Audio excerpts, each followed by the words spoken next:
Hello, my beautiful, beautiful people. So today we are going to do something a little different. I did not want to do a featured episode with a guest this week because it's Thanksgiving and I just wanted to, I was going to do nothing, to be honest with you. I was going to leave it empty and just tell everyone, have a great Thanksgiving and see you next week. But I have missed my Ask Kaylee's, and it's been quite some time. And I have just been inside a coffee shop for the last 8 hours. And I don't know what I'm doing with my legs here. I'm just trying to get comfy. And I felt like a work from home person, people with real jobs, that go to, corporate jobs that go to the library or to a coffee shop to work. It was so fun for me. Until it wasn't fun anymore. And I was like, oh God, I gotta get home or something. And my butt was hurting from sitting. But I had so much to do, you guys. I have so much going on and I have put a lot on my plate, and you can't beg for a seat at the table if you don't want to eat.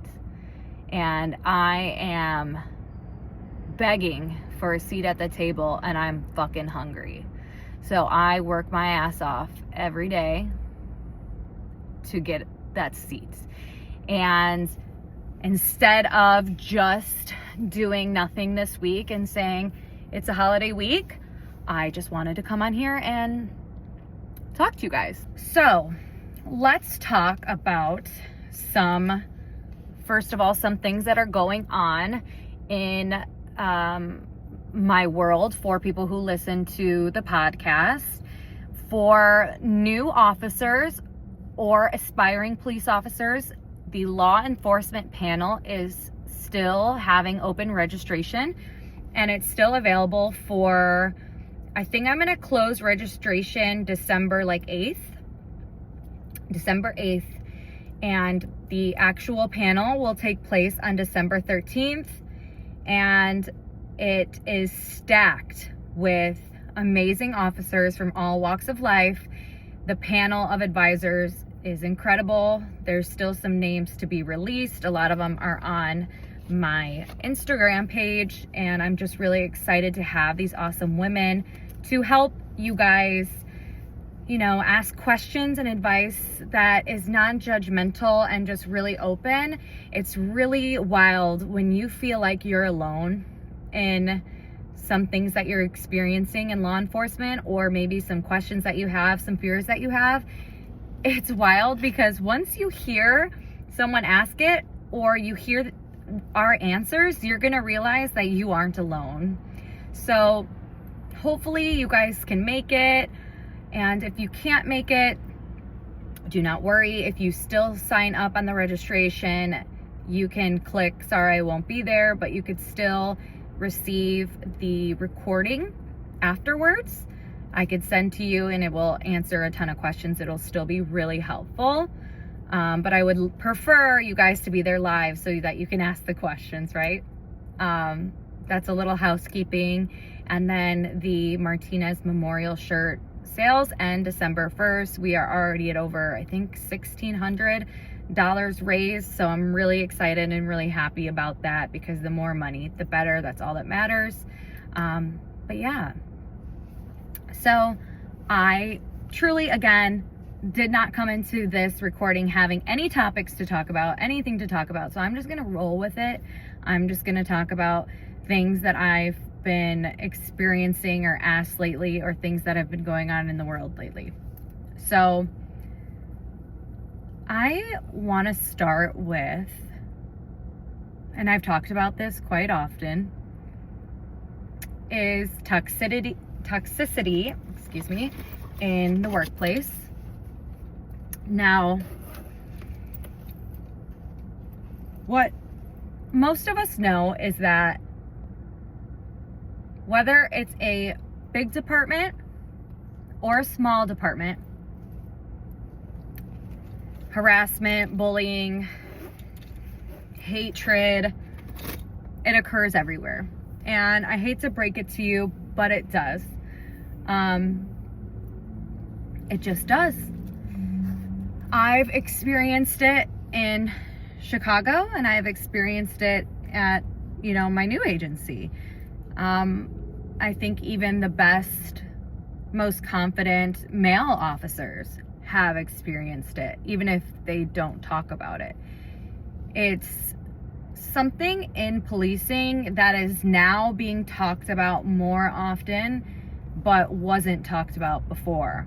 I think that as a whole, people want to make police officers, or police officers want to make other police officers look good and look superhuman and like we don't have emotions, feelings. But in reality, we are a bunch of real people with real problems, helping other people solve their problems when we have our own problems to solve, being put in a building together, and there's going to be issues. And there's a lot of unresolved traumas in police officers. There's a lot of officers that refuse to get help, refuse to think that there's anything wrong with them, refuse to better themselves, or they just don't think that there's anything wrong. And most of the time, there's a lot of toxic masculinity in the men that we work with, and then there's a lot of women that are hard on other women, especially not older necessarily, but more veteran women against rookie women.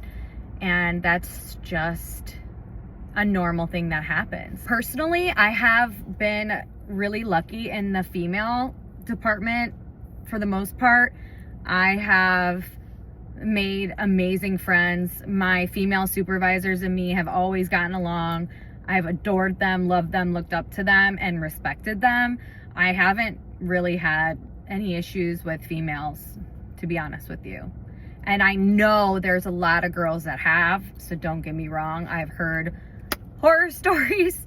But for me, I've always made it a point to show my respect, and especially to women, because they are who I look up to most and who I want to be like most, especially the women who are fucking killing it, because I'm like, I could be you, and I love learning from other women. Because in the beginning of my career, I didn't have that many women to look up to, and all my FTOs were males and all my coworkers were males, and it was so awesome when I got to work with like a strong veteran female. So I always took that and soaked that in, and I think that was respected. So and you know what, a lot of the veteran guys I've always got along with too. They always thought I was funny, and we never really had issues. It's I think a lot of you guys listening can relate. It's the people who you don't work with, it's the people who don't know you. It's the people who are on a different shift than you or something. It's so strange. But, just keep your head up and know. Basically, the reason I'm even going into this is just because a lot of people ask me, like, how do you stay so positive? And, like, how do you do it? Because there's a lot that I can't say. I wish I could. And I've been through a lot.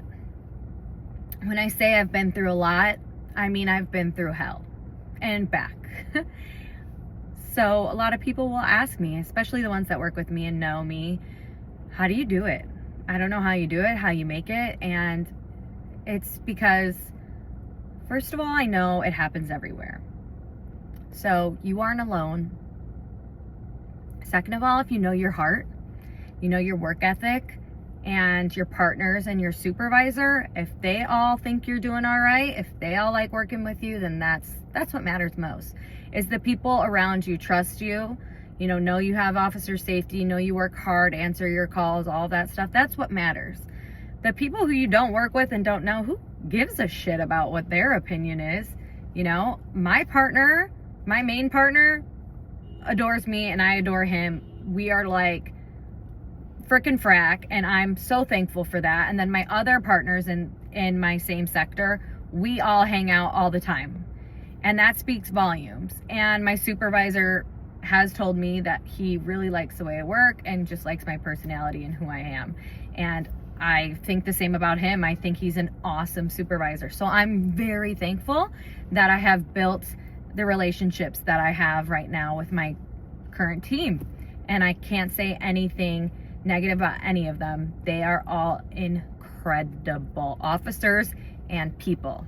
And when you get to know people as humans and not just coworkers, they become so much more meaningful to you. They become so much more human to you. And I encourage you to get to know your coworkers on a more human level too, because when you really connect with people on that level, your bonds and relationships become that much better. But again, as long as your coworkers and your supervisor are happy with you, that's all that matters. And if you go to work and you enjoy going to work, hell yeah, that's amazing. So don't be concerned about the noise of others that don't know you. Now, let's talk about, what could we talk about? Mental health. I've been getting a lot of questions about mental health because unfortunately, we've been having still issues with mental health in the first responder universe and suicides. And it's so sad. It's so horrible.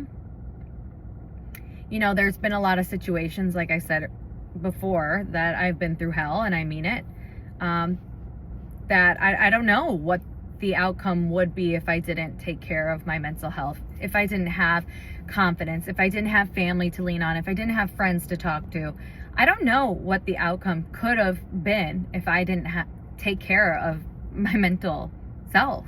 A lot of other people in the same situation may have not made it. And that's just me being honest. It is so important to, first of all, love yourself. Number one.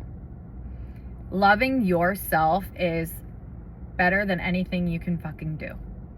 Obviously, if you guys are spiritual, God's number one, right? If you're not, cool, you're number one. You gotta put yourself first. Like, I'm about to get married and I love him, but I'm still number one.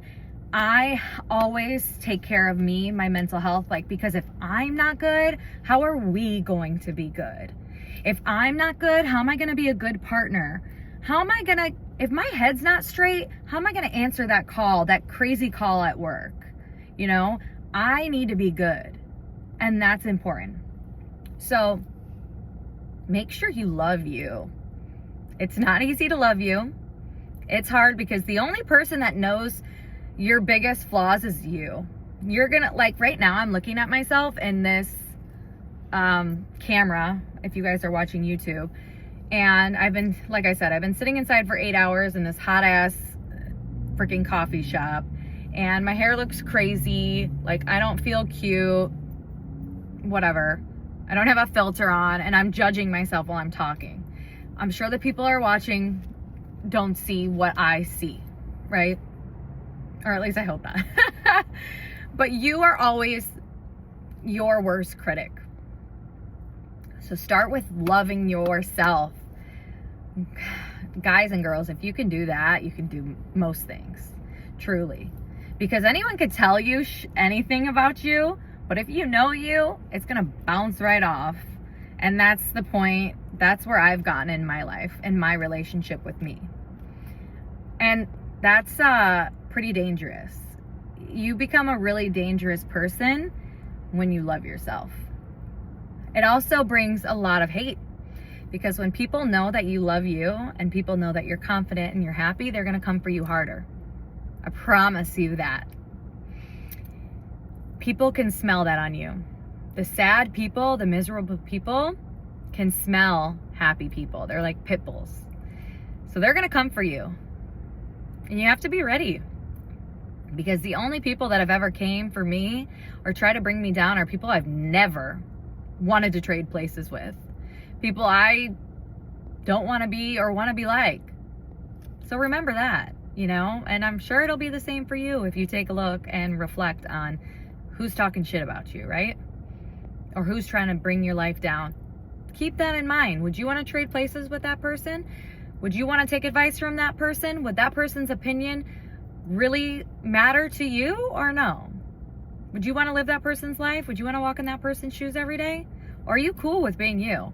And does their words just bounce right off of you? So love you. That's number one. You become so dangerous when you love you. I'm a dangerous fucking woman. And that's why people don't like me, is because they can't bring me to their level. And I'm going to stay up. Sorry. Not sorry. And I hope that you join me. I hope that if you're listening, you fucking join me. Because I want you here with me. Because at the top, we collaborate. At the bottom, we compete. And I'm a collaborator. If you're happy, you're loving, you're cool, you're fun, like I want to be friends with you. Like I want to hang with you. But if you're judgy, if my success intimidates you, if my success makes you feel bad about yourself, or if I feel like I'm bragging when I talk to you, that doesn't make me feel good. I want to be around people who support my dreams and I can support theirs. Doesn't matter who's better, who's worse, it doesn't matter. We all have different stepping stones. We are all on different paths. We are all on different steps of the stairs. Who gives a fuck? As long as you're happy, as long as you're going places, as long as you got goals, dreams, whatever, we're all in this together. Let's fucking help each other. Starts with love, starts with loving yourself. Therapy, I've gotten it. I love it. I feel like I'm 10 pounds less after I come out of therapy. Have I been in therapy in a minute? No. So I went to therapy last year, and I graduated from like a 14-step program. And when I was done, she was like, okay, you're done. You graduated. And I was like, what? So wait, like you're telling me I don't have to see you anymore? Like I want to keep seeing you. What? So ever since then, I haven't, but I would be happy to go back. I've just been so busy, and that's not an excuse. So if you're thinking about going to therapy, go. I'm going to talk about something a little bit more deep here that I haven't talked about much, actually publicly, but I feel like going for it. I'm also on anti-anxiety meds. Oh gosh, my voice just shook a little bit because this is kind of deep for me. But after my friend Ella passed away in the line of duty, my anxiety really went up. And the number one thing that went up for me, it wasn't going to work. It wasn't anything police related. It was actually when I got phone calls. So that night I kept getting phone calls from friends and from like people some people who like didn't call me often, and I just kept getting calls. And after everything happened, when I would get calls from someone who I wasn't expecting, my heart would drop because I would just think it was bad news. And I couldn't answer phone calls for a long time. And still to this day, I will get a phone call from someone and I'll be like, why is this person calling me? I wonder why this person's calling me. And I will slightly panic, I will say. So I was also having really, really, really, really bad trouble sleeping. So I tried everything, like sleep meds, sleep studies, basic over-the-counter stuff. And therapy, I really tried it all. And anxiety meds helped me so much. And I was sitting down, I'll never forget, I was sitting down at dinner with my one girlfriend. I'm not gonna say her name. And I was telling her like, hey, my doctor thinks I should try anxiety meds. And I just I'm scared it's gonna change my personality. Like, I don't wanna take a daily med. Like, I don't know, I'm just weirded out by that. Like, I don't think I have like anxiety. I just like can't sleep, or like there's just some things that give me anxiety, but not like all the time, And she was like, girl, I take those. they're the fucking best. Oh my God. And I was like, wait, what? And I was so shocked that like my best friend was on it. And she was like, yeah, girl, I've been on them for X amount of years. Everyone does, like, everyone's on it. So many people are on it. Who cares? Like, they changed my life. I love them. And that was like, oh my God, okay, I'm gonna fucking do it then. And truly, you guys, I don't know who I'd be today if I didn't take them. I take a low dose, don't get me wrong. I take like, I think they're 20s. They have changed me a lot. Okay, I take that back. They haven't changed me a lot. I'm still me. But they've changed like the way I handle things a lot, I guess. My stress level, I sleep great now, and they've improved my quality of life. And I think that people struggling with mental health who are afraid to like go on certain medications shouldn't be, because it helps, and it's helped me, and I hope that this message helps someone. I also think that having really good friends to lean on is important. And like I just talked about, having friends that support your goals and dreams and not friends that want to bring you down. And you really need to reflect on your friend group and take a look around and make sure that these people are supporting you and not secret haters or anything like that, because sometimes people are, and you need to be careful who you surround yourself with, because you are who you hang out with, and it could truly be affecting your mental health and you might not even know it. So just be cautious and be aware of who you're around, and if you have good people around, be thankful for that. And don't be afraid to reach out to friends and talk to them about what you're going through, because like my story I just said, my friend was on anxiety meds, and I would have never known if I didn't bring that up. So maybe your friend had dealt with the same thing as you and has great advice, and just by speaking up, you can really like get yourself some help or advice. It's when we keep these things in is when the trouble starts. So don't be afraid to speak up. Truly, it's okay to not be okay. And I think it's so beautiful to be honest and be open. It is the most freeing, beautiful thing in the world to just say how you feel, you know? And lastly, I will say about your mental health, and this is for first responders, and I actually did, well, I guess this is for everyone. I actually did post a TikTok and a reel about this today. Funny thing is, always have a backup plan to get out mentally or physically. What I mean by that is I have more than two maybe. I have several businesses. I have this podcast, you know, I have a million things going on, right? I'm doing a lot of other things that keep my mind off of work. I also do other things that, God forbid, I need to get out physically. I can financially, or I can, you know, regardless. Or if I just want to take my mind off work, I can, because I have other outlets. So whether you have a hobby, a side job, you know, you do other things outside of work, because if you just go to work and just go home, you are going to get lost. Your mental health is going to suffer. And I kind of can guarantee that. You have to get a hobby. Just working out, I don't know if that's enough, because a lot of people are like, oh, my hobby is working out, or, oh, you know, my frustration or my therapy is working out.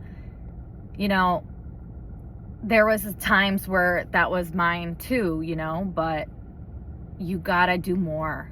You gotta find something that's special. You gotta start a business. You gotta have goals. You gotta have dreams. You gotta have something that's just yours, you know? And I think that that's really important, because if you want to escape, even mentally, you can have that, you know? So whether that's a sport or crafting, starting your own business, having a side job that's totally unrelated to the job. I'm not saying go do security because that's the same thing.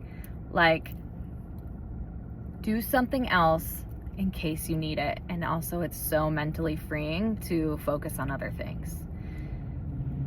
So I hope this helps. I know I was all over the place because I kind of, well, like I said, I didn't have any plan for this. And I'm just sitting in my car and I just left the coffee shop and I didn't have any things written down to say. Just kind of speaking out of my heart. And yeah, I am wishing you guys a very, very, very happy Thanksgiving and a beautiful week and weekend with your families. And I hope that you take what I said and start loving yourself, because I love you, the world loves you, and you are important and you are worthy and you are everything and more. And you're listening to this for a reason. And yeah, we will see you next week with our next guest.